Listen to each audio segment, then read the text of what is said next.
Isa na naman po magandang hapon sa bawat isa sa atin. Salamat po sa buhay ng bawat isa at dahil po tayo ay nananatili sa kalagitnaan ng pandemya, muli pinapatunayan ng Panginoon sa atin na hindi tayo iniiwan, hindi niya tayo pinababayaan. Ang season na ito ay season na kung saan ang bawat iglesia ay patuloy na magra-rise up, patuloy na tatanggap ng buoyancy in the spirit, patuloy pa na bibigyan tayo ng Panginoon ng prevailing grace, governing grace, upang sa bawat limitasyon ng buhay, katulad po nitong pandemic nito, naniniwala po tayo na tayo po ay patuloy na magtatagumpay, kaya po nating pamalahan ang bawat sitwasyon. Sapagat ang Diyos po natin ay patuloy na lumilikha ng spiritual Goshen sa bawat isa sa atin upang sa kalagitnaan ng kahirapan, difficulties man or uncertainties, ay patuloy na ang mga anak ng Diyos ay nananagana, nananagumpay at patuloy nagtitiwala sa Panginoon. Sa hapong ito, muli tayo pinagpapasalamat sa pribilehiyong binigay sa atin ng ating mentor, Pastor Wilbert Puchal at kay Ninang Hasmin upang maging bahagi ng SCB Daily Livestream. Balikan ko lang po, tinatalakay ko po sa inyo ang paksang The Crossover Generation. At nung nakaraan ay tinalakay ko po sa inyo how Joshua express and demonstrate yung kanyang puso bilang isang tagasunod, tagapaglingkod ni Moses na kanyang spiritual leader or father, At pinakita sa atin ng Biblia na pwede ho nating tularan, pwede po tayo hindi lang makapulot, hindi lang tayo makatanggap, kundi pwede po nating sundan yung pong ginawa ni Joshua sapagkat ang mga crossover generation ay connected doon sa legacy ng kanilang tatay. At pag ikaw ay connected, normal lang na ire-raise tayo ng Panginoon para tayo ay mahubog. Mahubog para saan? Huhubogin tayo para maging servant ng Panginoon. Katulad po ni Joshua na ating pinag-uusapan, nung nakaraan, tinalakay ko po sa inyo yung mga prinsipyo or truth na dapat nating i-observe, isapamuhay, kung papaano po natin masundan or susundin po natin yung klase ng paglilingkod po ni Joshua under the leadership of Moses. Letter A or una, yung binanggit ko sa inyo, his willingness to follow orders from his father. Makikita po natin yan sa Exodus chapter 17 verse 8 to 10. When Moses commanded Joshua to choose men to fight the Amalekites, agad-agad na sumunod po siya doon sa order.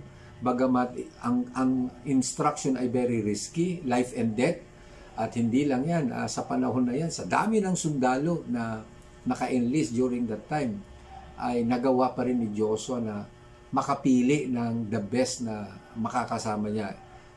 To fulfill and to carry and to finish the instructions immediately. Why? Because as a servant, hindi mo na kinakailangan pang i-interrogate yung sinasabi ng leader, hindi na kinakailangan pang tanungin kung bakit siya, wala nang hesitation, wala nang reflection or contemplation, sunod-sunod agad. Kasi isa sa katangian ng servant ng Panginoon is what? The willingness to follow orders from his spiritual leader. Pangalawa po na binanggit ko sa inyo, his willingness to go extra mile with his father. Bakit extra mile? Sapagkat siya po ay isinama ni Moses doon sa Mountain of God. At hindi po ganun kadali ang paglalakbay during that time. Kung hindi ka pwedeng gumamit ng kamelyo o yung donkey bilang transportation, ay lalakarin mo. At naalala nyo yung Genesis chapter 22. Abraham and Isaac took them 3 days para makarating doon sa paanan ng bundok Moriah.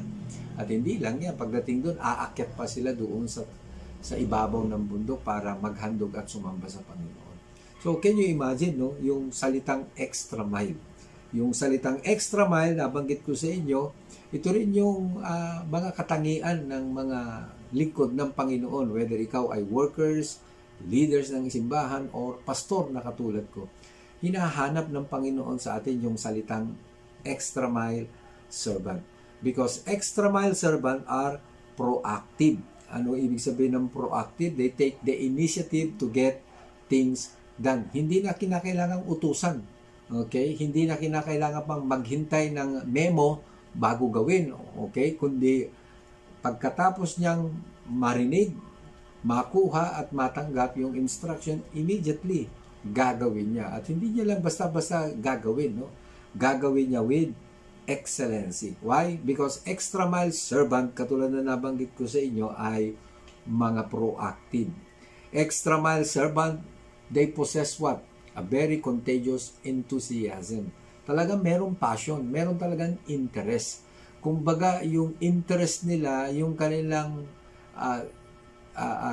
drives para gawin ang isang bagay, ay parang ang Diyos ang nag-uutos sa kanila. Kumbaga, sa bawat instruction ng kanilang leader, agad-agad na sinusunod because they know ito ay instruction na galing sa Panginoon. At God used the leader, the mentor, or yung carrier ng grace para execute ito sa ground. So, extra mile servant are not only proactive, but they are contagious in the area of enthusiasm. Okay? Extra mile servant bring out the best in those they serve. Okay? Yung binanggit ko kanina sa inyo, yung excellence in the spirit. Another, extra mile servant have found their purpose. Ano ba talaga ang layunin kung bakit kailangan paglingkuran ang lingkod ng Panginoon? At ito ay naintindihan, na-capture ni Joshua all the way. Buong buhay niya, ikinumit niya talaga. At nakita niyo naman po yung transfer of legacy. Hindi lang yan, yung mantle ni Moses, yung wisdom ni Moses, at yung pong leadership. Siya talaga yung pinaka-qualified during that time to lead the people in possessing the land of Canaan. Pangatlo po na nabanggit ko sa inyo noong nakaraan, he is responsible enough to report what he observes without waiting for Moses to ask questions. Ito yung katangian na hinahanap ng Panginoon sa bawat mga lingkod niya. No? Na kung saan, if you are a person who is pursuing someone, okay, carrying so many instructions, assignment from your mentor or from your pastor, importante po yung pong salitang responsible enough. Kasi po hindi maiwasan na sa pagtupad ng tungkulin po natin, sa pagtupad ng ating pong posisyon sa paglilingkod sa Panginoon, hindi po maiwasan na marami po tayong mga nakikita, na-observe, at naririnig.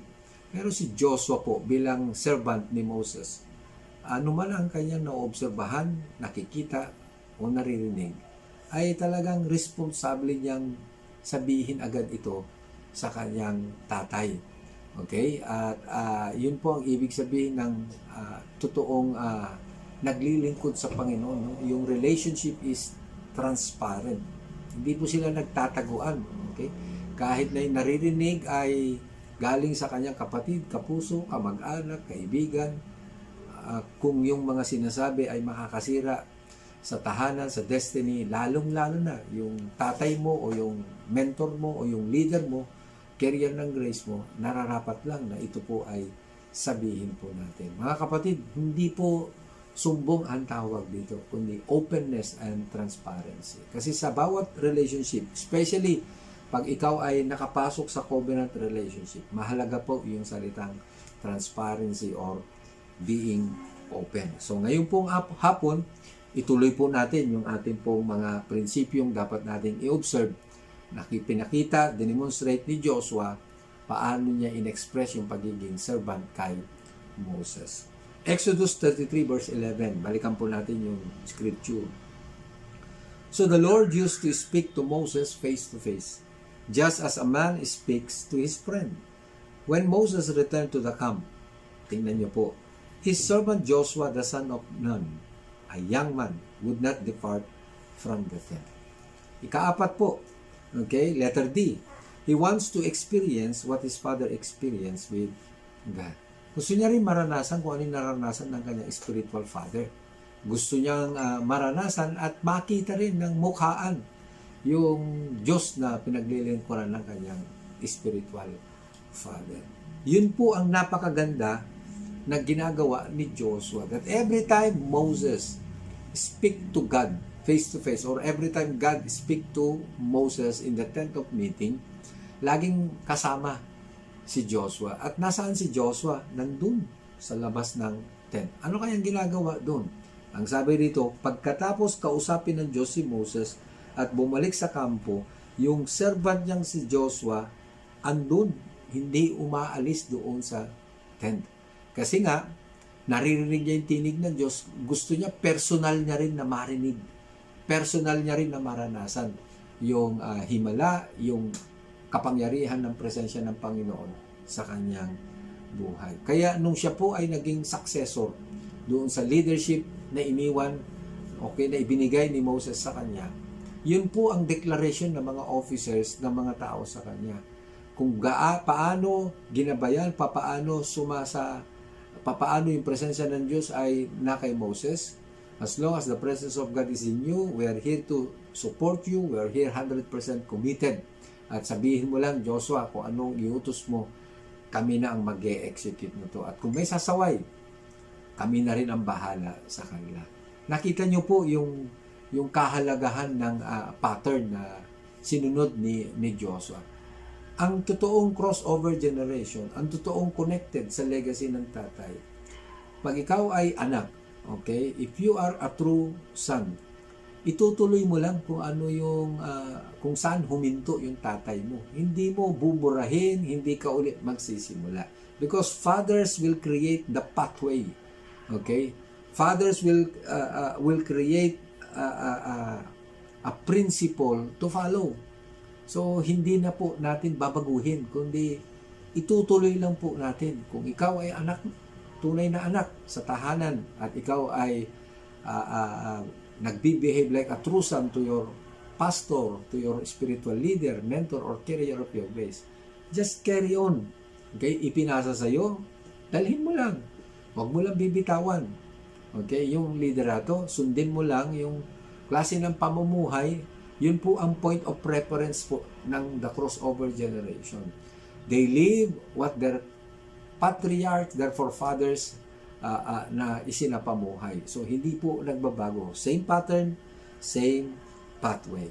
Ano po yung pang-apat? He wants to experience what his father experienced with God. This is how Joshua demonstrated his heart to serve his father, Moses. Number 5, or letter E. Numbers 11:24-30. So Moses went out and told the people the words of the Lord.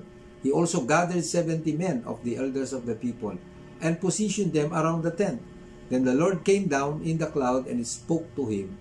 And he took away some of the Spirit who was upon him and placed him upon the 70 elders.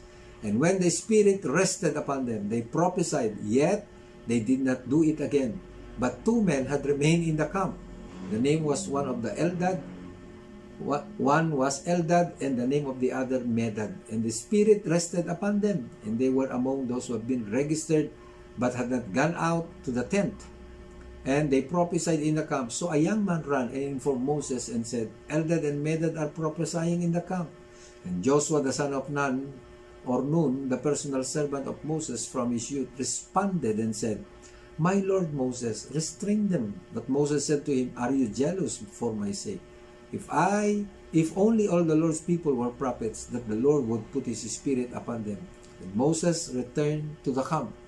Tingnan niyo po ang mga huling talatang binabasa ko.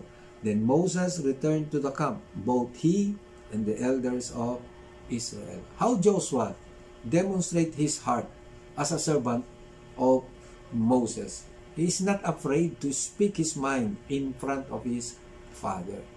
Kung ano po yung laman ng kanyang isip, kung ano po yung very bold siya, very open siya, hindi po siya nagtatago.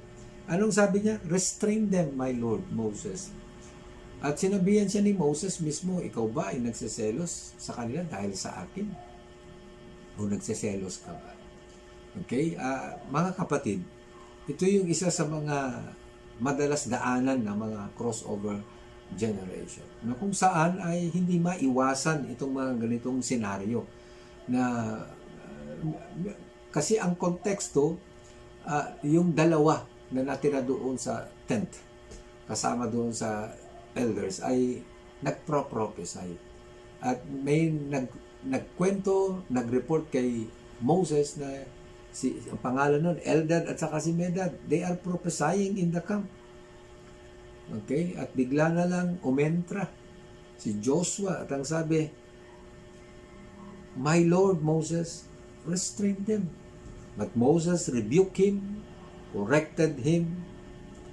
At ang maganda kay Joshua, after niyang masabi yung nilalaman ng kanyang isip, okay, tapos na. Settled na sa kanya yun.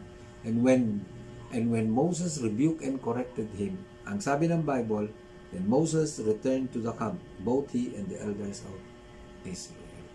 Siya yung tipo ng lingkod, siya yung tipo ng crossover generation na hindi talaga nagtatampo, hindi madaling masaktan pag kinokorek ng kanyang spiritual leader.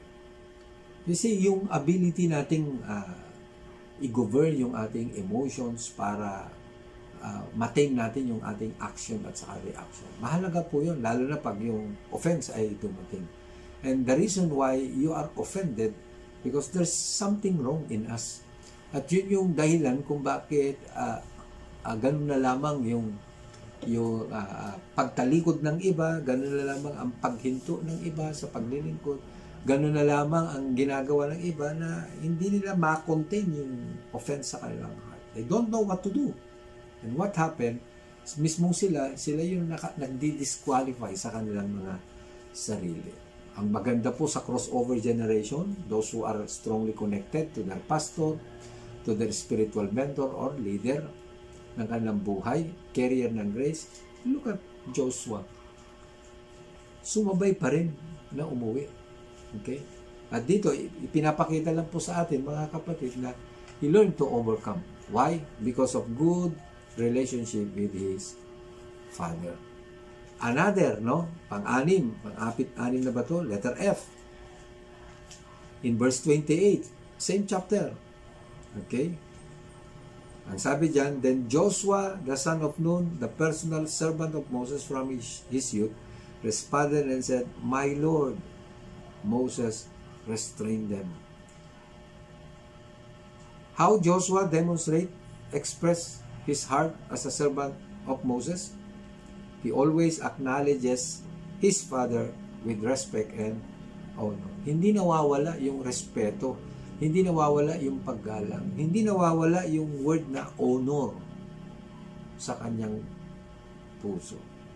Ito po yung mga statement po ni WRB, ang ating pong mentor. In your screen, it says, if you want to observe the code of honor, connect to somebody whom you can honor and can teach you how to honor God. Kapatid, mahirap po talagang magbigay ng honor. Even the Lord Jesus Christ, hindi siya iginalang ng sarili niyang bayan.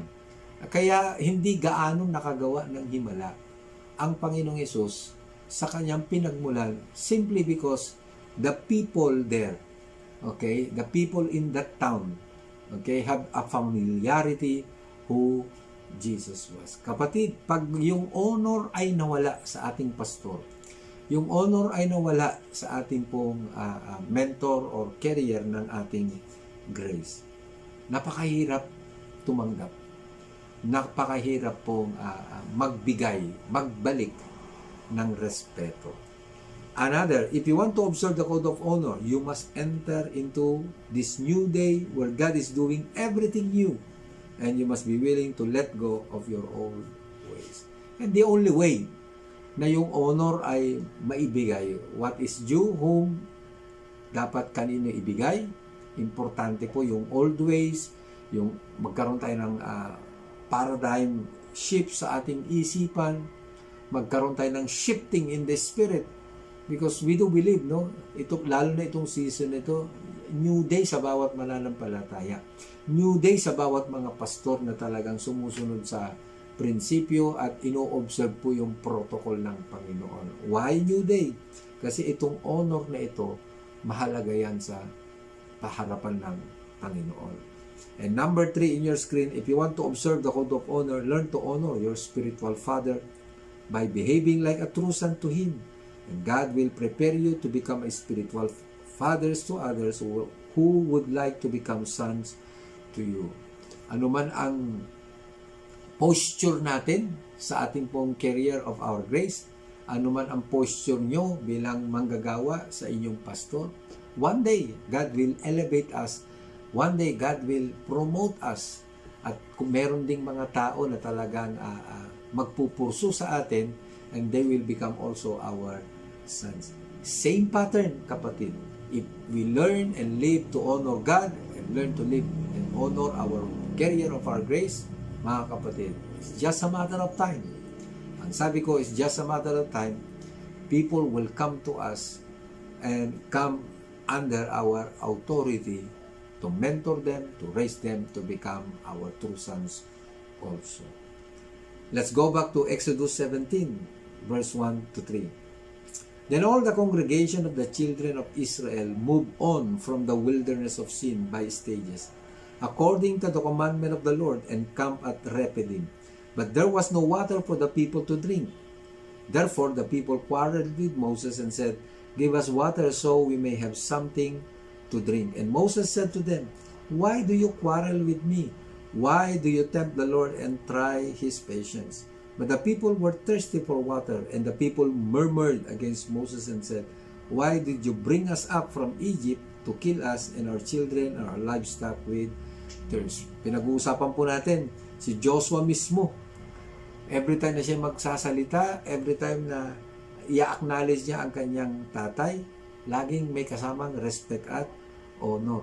Pero sa bansang Israel, mga kapatid, alam nila na si Moses ay lingkod ng Panginoon. Subalit, okay, may kasama pang datapwat. Okay, pag nakaranas ng kahirapan, hindi maganda yung sitwasyon o yung kondisyon na kanila pong nararanasan, lagi silang naghahanap ng masisisi. At ang unang-unang hahanapin nila at matatagpuan nila, walang iba kundi yung itinalaga ng Diyos sa kanilang buhay na si Moses. Sa talatang aking binasa sa inyo sa Exodus 17, napakaraming truth po dyan na makita natin kung bakit may mga tao na hindi sila makapagbigay ng respeto at honor, okay, sa spiritual leaders nila, sa pastor nila, o sa career or mentor ng career ng grace or mentor nila, simply because ganito po ang mga kadahilanan po nila. Let me read again verse 1 ng Exodus 17. Then all the congregations of the sons of Israel journeyed by stages from the wilderness of Sin. Ang sabi diyan, according to the command of the Lord, hanggang they come at Rephidim. At pagdating nila sa Rephidim, there was no water for the people to drink. Ano kaya yung mga dahilan kung bakit minsan ang mga tao ay hindi nakakapagbigay ng galang, respeto, or honor sa kanilang leader, pastor, or mentor? Okay? Ang sabi diyan, do not contend with your pastor if he is in the mode of following and obeying God. This is the problem of the Israelites. They knew that God commanded Moses, okay, to have a journey towards the promised land. Yung journey na yan, ang talagang pinagmulan yan ay inutusan po ng Diyos si Moses. At si Moses, inutusan niya ang lahat ng Israel kasama ang mga elders na maglakbay na hanggang makarating sila sa Rephidim. Ang problema, pagdating sa Rephidim, walang tubig. So yung paglalakbay po nila ay originally came from God. Instruction ng Lord yun eh. So bakit kinakailangan mong magkaroon ng contention? Why do you contend with your pastor if your pastor is in the mode of following and obeying God? Hello? Do not initiate quarrel towards your pastor. Especially kung yung ginagawa niya ay sinusunod niya lang yung instruction o yung pinag-uutos ng Panginoon sa kanya. Do not grumble when there is hardship and difficulties of life. Do not detach yourself to Him during the unfavorable situations of life, and don't blame your pastor because of being miserable. Hindi naman kasalanan ni Moses kung walang tubig doon. Normal lang. Disyerto kasi yung dinadaanan nila, normal lang na wala talagang tubig. Di ba mga kapatid, galing na nga sila sa wilderness eh. Habang paikot-ikot sila, nakarating pa sila sa Rephidim. At pagdating sa Rephidim, walang tubig. Naranasan na nilang mawalan ng tubig doon sa wilderness. Doon sa lugar na kung saan nagre-reklamo sila. Pagdating ba naman doon, sinisi uli nila si Moses. Mga kapatid, di ba? Lalo sa pandemic na ito, kung parang you are impatient to wait, kung may gagawin ba ang simbahan para tayo ay tulungan kasi miyembro tayo ng simbahan at mapupuna natin na saan kaya napupunta yung mga ibinibigay namin sa church. Bakit di man lang kami makatanggap ng ayuda coming from the church? Hello? Kapatid, hindi porket nahihirapan tayo, lalo sa pandemic na ito, ay aasa ka sa tao. Umasa tayo sa Panginoon. Let God do the intervention. And huwag mo sisihin yung leader mo, yung pastor mo, kung hanggang sa mga sandaling ito ay hindi tayo nakakatanggap ng anumang tulong coming from the church or coming from the brethren. Or pwedeng ma-delay. Pero hintayin natin. Hindi pwedeng tayo ang magdikta. Kasi pag tayo ang nagdidikta sa mga leader natin, sa pastor natin, that is a violation. So mga kapatid, yung pastor ay naghihintay lang ng trumpeta yan, ng hudyat sa Panginoon kung kailan i-release yung budget para kahit paano matulungan yung mga miyembro ng iglesia. Paano kung walang pondo? Well, hindi lang naman pondo ng church eh. Pwede niyang immobilize yung mga kapatiran para magsama-sama. Katulad nung nangyari sa Book of Acts. Talagang bawat isa ay nasuplayan yung pangangailangan. Why? Because of the strength ng kanilang relasyon sa bawat isa. Yung bawat isa kasi during that time in the book of Acts ay talagang connected eh. Merong tinatawag na interpersonal, interconnected na relationship. Okay? Walang nag-a-isolate. Kapatid, kung ikaw ba naman ina-isolate mo sarili mo, disconnected ka sa simbahan, tapos aasa ka pa na tutulong sa iyo ang simbahan. What you sow is what you reap. At yung mga taong tutulong lang sa iyo, ito yung mga taong na-build mo ng relationship. So, kung wala kang nabuong relationship sa mga kapatiran sa iglesia, so anong ibig sabihin yan? Pagdating ng pangangailangan, konti lang. Kung hindi man konti, malungkot sapagkat wala talaga. Bakit wala? Ang hirap kasing hingin yung kamay kung yung heart ay hindi mo talaga natatouch. Touch the heart first before you can reach their hand. It talks about building relationship. Kaya ito pong pandemic na ito, napakaganda pong assessment ito sa aming mga pastor at tayo din po mga miyembro at mga leaders at workers ng simbahan. I-reflect natin ang ating sarili. Meron din tayong mga pagkukulang. At kung nakita natin meron tayong pagkukulang, praise God. Kasi isang adjustment ang ginawa ng Panginoon para ma-realign tayo, ma-reconfigure yung ating heart through the Word of God para maiayos natin, maitama at maituwid natin. At pag ikaw naman ay nagpatama sa pandemic na ito, ay talagang marami tayong mga tamang tatanggapin. Pero kung marami tayong tama at sinasabi natin sa sarili, ako ang tama lang, tiyak. Laging may tama talaga. Ibig sabihin, laging may bukol. So kapatid, itong pandemic na ito, kung ikaw ay disconnected sa pastor mo, disconnected ka sa simbahan, disconnected ka sa destiny ng simbahan, time na. Forget the past. Okay? Purso na natin yung destiny together. Meron kasing journey yung church may corporate journey ang simbahan. Huwag kang magpapaiwan. Kung naiwan ka, humabol ka. Hindi porket naiwan ka lang, nagpaiwan ka na. Lagi yung tatandaan. Sa paglalakbay, may oras para umalis. May pinag-uusapang oras. Kung hindi ka nakarating sa tamang oras at nawala na yung bus, nawala na yung sasakyan, na kung saan nandun yung mga kapatiran, hindi humapol ka.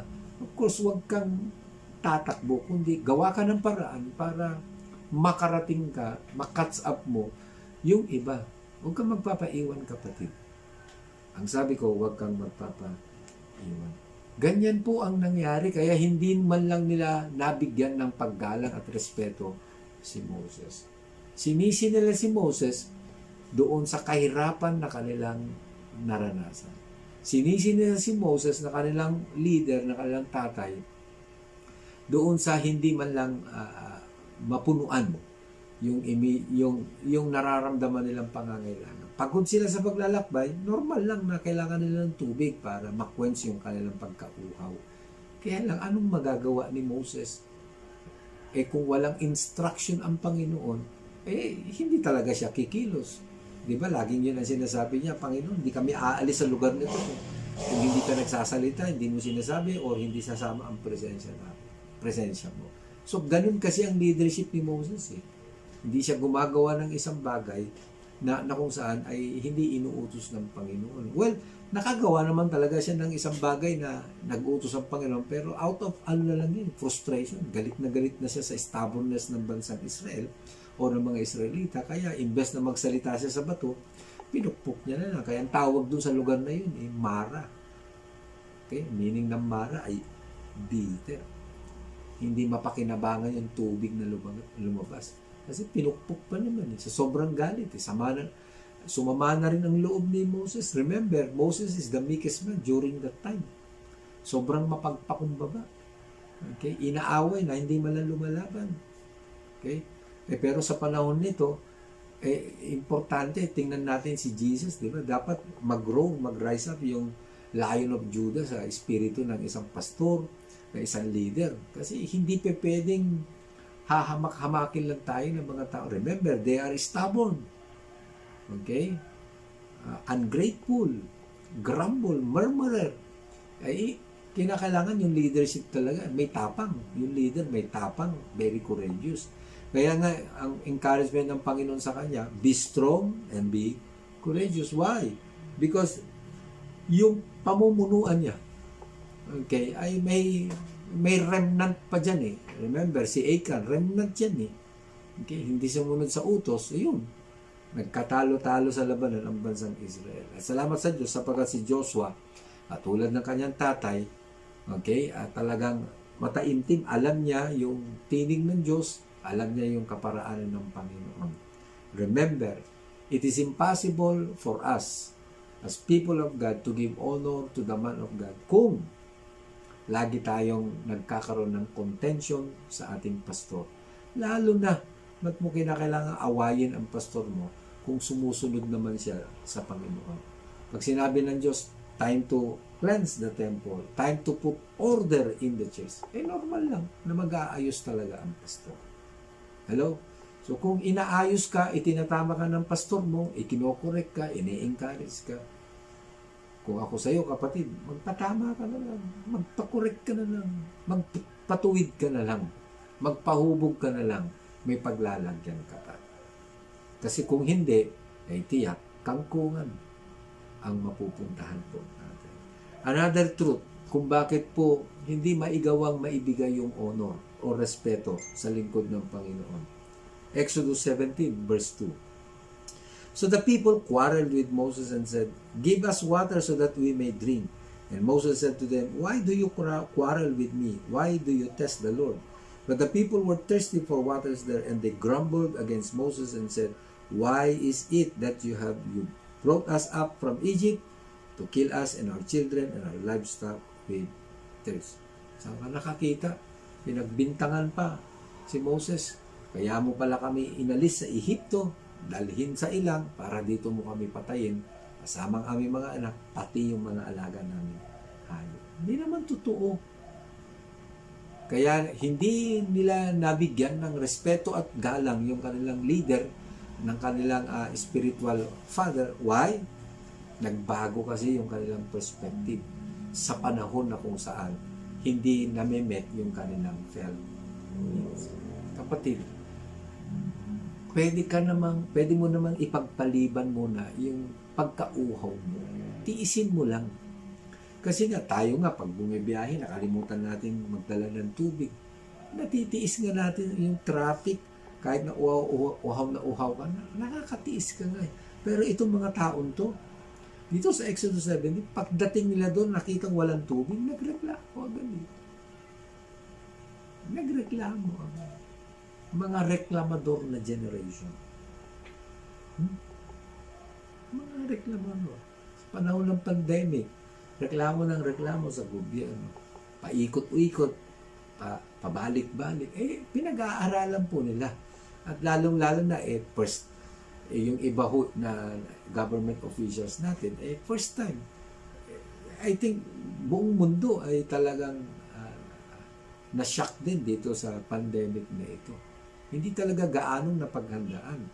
At kailan lang natin na nagagamay yung kung paano i-handle, okay, yung sitwasyon. At naniniwala ako na hindi tayo pababayaan ng Panginoon at hindi niya pababayaan yung mga leaders natin sa ating bansa. Kaya ipaubayan na lang natin sa mga eksperto.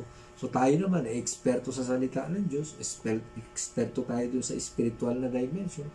So kung ano man ang protocol, sundin na lang natin. Pag sinabing 20%, 20% na. Pag sinabing walang face-to-face gathering, huwag nang magtago. Hello? Huwag na pong magtago. Ano bang pagkakaiba ng face-to-face sa online gathering? Natural lang naman yung pagkakaiba eh. Pero pagdating sa spiritual dynamics, parehas lang naman. Sumasamba, nakakarinig. Ang maganda pa dito sa online, pati mga Sunday schooler natin, namimit natin. Hello? Amen po ba? Pangamba ba natin? Wala kasing gaanong tithes and offering pag online.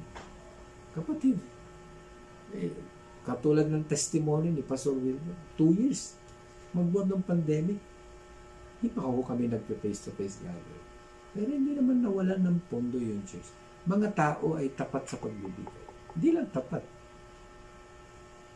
Kung magjo-joke nga lang, mas maganda pang may pandemic eh. Kasi sa pandemic, nararanasan yung kasaganaan.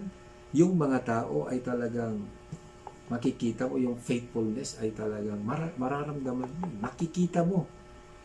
Kaysa nung walang pandemic, hindi pumapasok yung mga ganong figure sa loob ng simbahan. Pero ngayon, makikita mo nananagana yung mga tao. Why?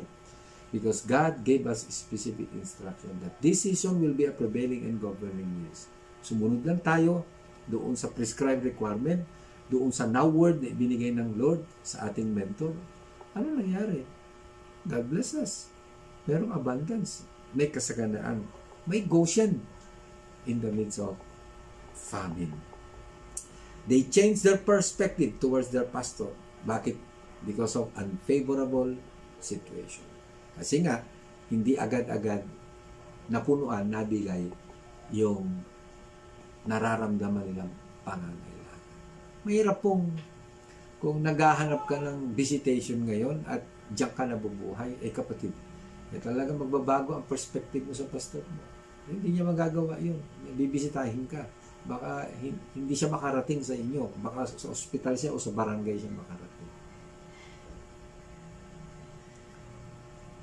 We must learn to adapt the strategy of God in this pandemic. Use this technology. Napaka-simple at meaningful. Unlimited. Okay? Unlimited sa mga nakaplan, sa mga mobile data, limited. But again, if you have the grace in this season, walang justification, walang rational, walang excuses. Pag may grasya, gagawa ng paraan. At yung mga taong may grasyang gumagawa ng paraan, sila rin yung mga recipient ng tuloy-tuloy na breakthroughs at breaking forth sa bawat aspeto ng kanilang buhay. Amen. So, huwag nating awayin ang mga leader natin. Huwag nating awayin ang pastor, ang mentor o spiritual leader natin. Kung nakakaranas po tayo ng unfavorable na sitwasyon ng ating buhay. Okay? Hindi po niya kasalanan. Most of the time, part po natin lahat yun. Ang mahalaga po, pag sumusunod po yung pastor natin sa Panginoon, ang respond natin, sumunod at magpasakop. Tingin kasi ng bansang Israel, pantay sila ni Moses. Kaya nga, hindi nila maibigay yung tamang respeto. Kapatid, pag ang ini-equalize mo ang sarili mo sa iyong pastor, ay, yan na yung simula na hindi na tayo makakatanggap pa. Let me repeat. If we equalize ourselves pagdating sa position natin sa ating pastor, every time ng pastor may magtuturo, magpapayo, magdi-discuss, magbibigay ng input, naririnig po pero hindi na pumapasok sa puso. Simply because of dishonor and disrespect in our heart. And the moment we equalize ourselves and position with our pastor, that's the moment we stop receiving from him. In your screen it says, wrong perceptions towards your pastor will causes you not to receive from him anymore. Ang sabi ko po, anymore. Ganyan po ang nangyari sa mga kababayan ni Jesus. Mali ang pagtingin, hindi tama ang pagtingin, merong familiarity kay Jesus. Anong nangyari? Sabi ng Bible, hindi gaanong nakagawa ng himala ang Panginoong Yesus sa kanyang bayan. So, yes, the source of miracle is from God. But remember, in the Bible, God will always use His man on the ground. Nagkaroon ng himala, yung pamilya ng balo na namatay yung kanyang asawa because nag-iwan na maraming utang. At yan yung dinidiscuss ni Pastor every Sunday sa araw. Sino ginamit niya? Lingkod ng Diyos. Yung balo doon sa Sidon, sa Serapat. Sino ginamit niya para hindi tuluyang maghirap at tuluyang mamatay permanently yung anak niya? Si Elijah. Sino ang ginamit ng Lord para yung 5,000 katao na gutom dahil sa pakikinig ng salita ng Diyos. Pagod na pagod, wala makain. Kaya ginamit niya. His man on the ground. Kapatid, ang ginagamit pa rin ng Panginoon para ang bawat isang mananampalataya ay makasumpong makaranas ng himala. Walang iba kundi yung God-appointed person to oversee your life. And that is your pastor. And if you are a pastor like me, ang madalas na gagamitin ng Panginoon, yung career ng ating grace, yung spiritual mentor, yung father po natin. Yan ang madalas na gagamitin based sa kanyang input, counsel, teaching, preaching. Ang reference lagi, si Jesus Christ, dadali niya tayo sa pagsunod sa ating Panginoon. Tingnan po natin yung last. Okay? Bakit hindi na ibibigay yung tamang honor at respeto sa lingkod ng Panginoon? 2 Chronicles 26, 3-5. You know this story. Uzziah was 16 years old when he became king, and he reigned for 52 years in Jerusalem. And his mother's name was Jechiliah of Jerusalem. He did what was right in the sight of the Lord in accordance with everything that his father Amaziah had done. He continued to seek God in the days of Zechariah, who had understanding through the vision of God. And as long as he sought the Lord, God made him successful. In the days of Zechariah, who had understanding through the vision of God, and as long as he sought the Lord, as long as King Uzziah sought the Lord, God made him successful. The rise and fall of a believer depend on how they are strongly connected to their pastor. Mahirap magbigay ng honor and respect because of disconnection. Si Uzziah po ay ang kanyang partnership sa pamumuno sa bansang Israel, walang iba kundi si Zechariah the priest. So yung kanyang connection, yung magandang na build na relasyon doon sa lingkod ng Panginoong si Zechariah, ang nagtulak sa kanya para laging mag-inquire sa Panginoon, mag-pray sa Diyos, humingi ng instruction kung paano niya pamahalaan ang bansang Israel during that time. And every time he sought the Lord, the Bible says God made him successful. Kaya yung 2 Chronicles 26, iniisa-isa po doon yung success ni King Uzziah. But the problem, nung dumating yung success, dumating po yung fame sa kanyang buhay. In verse 16 to 19, this is the problem. But when he became strong, hindi na mapigilan. Ayaw nang magpapigil. His heart was so proud that he acted corruptly, and he was untrue to the Lord his God. For he entered the temple of the Lord to burn incense on the altar of incense. Then Azariah the priest entered after him, and with him 80 priests of the Lord, valiant men. They opposed Uzziah the king and said to him, "It is not for you, Uzziah, to burn incense to the Lord, but for the priests, the son of Aaron, who have been consecrated to burn incense. Leave the sanctuary, for have you been untrue, and will have no honor from the Lord God." But Uzziah, with a censer in his hand for burning incense, was enraged. And while he was enraged with the priest, leprosy broke out on his forehead in the presence of the priest in the house of the Lord, beside the altar of incense. Kapatid, pag tayo po ay pinapatikman ng Panginoon ng success, promotion, konting elevation ng kabuhayan, wag po tayong magdi-disconnect doon sa career ng ating praise. Wag po tayong magdi-disconnect doon sa pastor natin. You know why? Kasi sa panahon na tayo nananagana, napapagpala ng Panginoon, at may mga breakthroughs na dumarating sa bawat area ng ating buhay, may kinalaman po yan doon sa connection po natin.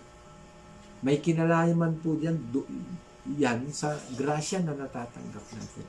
And dahil konektado tayo, every time nag-i-impart ng counsel, ng input, ng preaching and teaching, yung career ng ating grace, and the moment we believe what He is saying and put it into our life, those principles, those truth, those laws na narinig natin, kung anong nararanasan niya, yun din ang pwede natin maranasan. Kaya lang, lumaki ang ulo. He allowed pride to invade his heart. Pati yung pagpasok sa temple, pagsusunod ng incense na dapat ang may trabaho nun ay mga pare, pinilit niyang gawin. Can you imagine? 80 priests of the Lord, valiant men, hindi napigilan because of that position. Ano yung nakita niyang position? Hari ako. Walang makakapigil sa akin. Why? Ang dami niya na kasing accumulated na success at saka promotion. Marami na rin siyang sundalo. Weapons, napakarami niya po. So, paano mo po mapipigil ang isang tao kung lahat ng meron ay nasa kanya na? Kung lahat ng pangangailangan ng tao ay nasa kanya na. Hello. Ay, ito malungkot sa pag-isolated siya. Kasi nagkaroon siya ng ketong. Ba't siya nagkaroon ng ketong, ng leprosy? Broke out in his head. Why? Because he was enraged with the priest. Hindi niya nirespeto yung mga lingkod ng Diyos. 80. Ni isa dyan, hindi niya nirespeto. Naitsipwera na yung kanyang pastor. So may kabayaran yung kanyang pagdidishonor. Nakikiusap po ako. Okay?